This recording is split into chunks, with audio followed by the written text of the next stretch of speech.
Today we describe about Hund's rule, which is related to the electronic configuration.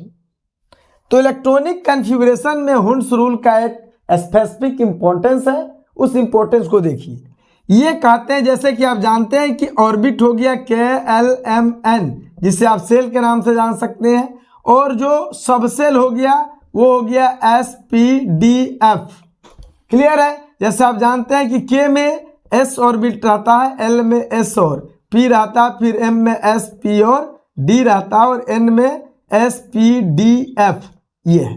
लेकिन यहाँ बात हमको ये समझानी नहीं है, हुंड्स रूल इलेक्ट्रॉन के एंट्री करने या रिपेयर करने पर डिपेंड करता है। तो ये क्या रूल है ये समझिए, कि जैसे मान लीजिए किसी का इलेक्ट्रॉनिक कन्फिगुरेशन 1s2 है, 2s2 है और 2p5। क्लियर? समझिए, ये आपका K ऑर्बिट है, यहाँ L ऑर्बिट, हम L ऑर्बिट की चर्चा कर रहे हैं, इस पर बैठाएंगे कैसे ये समझिए।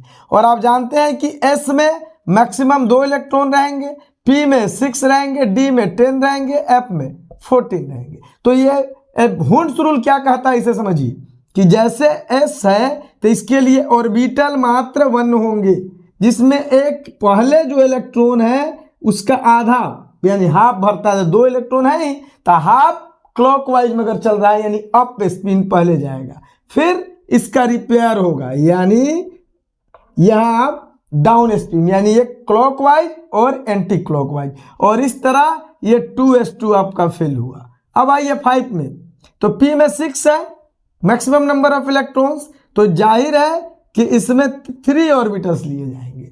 और ये अगर 5 है तो हम सोचते हैं ऐसा कि इसमें 2 डाल देंगे, इसमें 2, इसमें 1। ये क्लियर है कि 2 2 1 हो सकता है, लेकिन हुंड्स रूल कहता है कि पहले जो 6 है उसका 3 यानी आधा ऑर्बिटल भरेगा, यानी पहले ऐसे सब में अप स्पिन ही इलेक्ट्रॉन फिल किए जाएंगे, इलेक्ट्रॉन की एंट्री होगी सब में 1 1 3 हो गया। अब रिपेयर शुरू होगा यानी री एंट्री शुरू होगी, तो अप स्पिन में था यानी क्लॉकवाइज में था, तब एंटी क्लॉकवाइज यानी ये पहले फिल होगा फिर ये पहले फिल होगा, और इस तरह या 2p5 हो जाएगा। बस यही है हुंड्स रूल। Thank you.